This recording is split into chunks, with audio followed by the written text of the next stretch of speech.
Hello everybody, Steve Griffiths here, developer of the MTPredictor software program.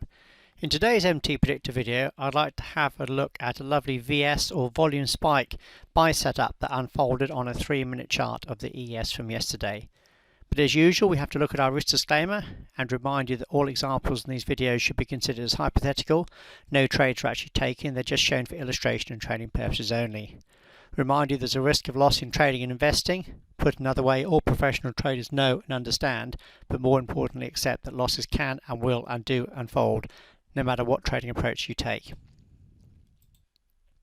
Right, this is a day session only chart of the ES from yesterday. In other words, it's using the RTH or the regular trading hours. They are from 9:30 to 16:15 New York time. In other words, it's what we call the day session. It's when the US market is stock market is open. It's when the highest volume is. This is our standalone MTPredictor version, but the same setup would have been found in our NinjaTrader 8 add-ons as well. So what is a VS setup? Well, here we have a VS setup here. You can see it did actually nail the low of the day on the ES very nicely indeed. So a VS setup is where we get a move on high volume. So here's our high volume here. A move on high volume through an important psychological high or low. So if we go back a bit, you can see that there was a pretty important low there from the previous day. So what this, if I put the cursor on, so what this bar here did, if I perhaps use our training mode or bar replay, if I go back to here, what this did was go down through this low here on high volume. Now most amateur traders would look at this and say, this looks like new selling.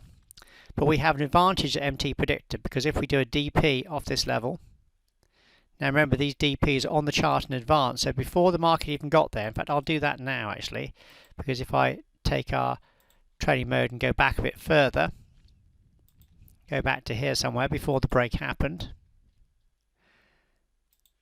So I go back to here.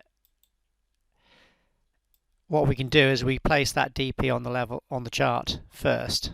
So there it is, you can see it's on the chart there before the market even gets there, so it's a leading indicator. So as we step forward, you can see that it comes down and hits this level. So now we have a look at this and say, right, what's going to happen on the next bar? This is the interesting point. So if we go forward one bar, you can see the market failed to follow through. In other words, this wasn't selling on this high volume bar here, because if it had been, the market would have carried on lower. Because it stopped and started to reverse, this high volume bar was actually buying by professionals. In other words, they're looking to fake out the amateurs. So in other words, this is a potential buying opportunity. If we do a right mouse click over the blue buy bar here, do our analysis, this gives us our potential trade setup. And as you can see, it gives the potential of, well, almost 10R. Can I say that? 9.8R potential profit. Remember, we use position sizing to keep our initial risk small and under control. In this case, less than 2% of a sample $20,000 account. That would be meaning going long one contract. So if the market got up to our profit target, the profit would be almost 10. Can I say that? 9.8 times the initial risk. If the market turns around and stops you out, then you would have lost 1R or 1 risk unit. If I turn trading mode off, you can see the market did indeed rally quite nicely. This is what typically happens with VS setups. Because it's the professionals that are entering the market, they tend to then have a strong move after that. They tend to move the market strongly. Now we didn't reach the profit target in the day session. So if you come down here and you would have come out near close, the profit still would have been a very healthy, just over 6R profit, which would have been a very nice return as well. So a very good example there. I also want to say that we don't use MTPredictor as a black box system. So in other words, you wouldn't be looking to take all trades here because you see there was a potential buy set up here. We only look to do this when the market makes sense on the higher time frame. We do this because the markets are random basically about 50% of the time. So what we're looking to do is we're looking to only trade when the picture is clear. So for this we go to the higher time frame. So on a 3-minute chart you go out to the 15-minute chart. Again, let's do this in advance. This is the beauty of this. These levels are on the chart in advance before you get there. So to decide when the picture is clear, we place our DPs on the higher time frame chart. So this is the last swing into that high. So we'd right mouse click here, we'd do DP. This gave you an area of potential support, but on the 15-minute chart, in other words the higher time frame chart. So if I turn trading mode off, you can see what happened. It went down and actually found the low at that higher time frame support. So what does this look like on the time frame you're trading? Well, here's the picture on the time frame you're trading. As you can see, the market came down. It made the low right at a higher time frame support that would have been on the chart well before the market even got down there.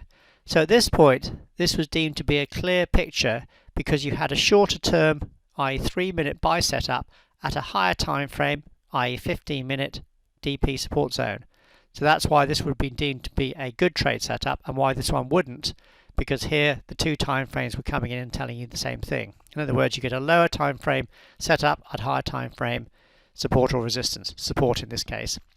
If you're, say, trading daily charts, your higher time frame would be a weekly. If you're, say, trading Forex, perhaps on an hourly chart, your higher time frame would be a 4-hourly. So the higher time frame would be a time frame between 3 and 5 time frames higher, the next logical time frame up.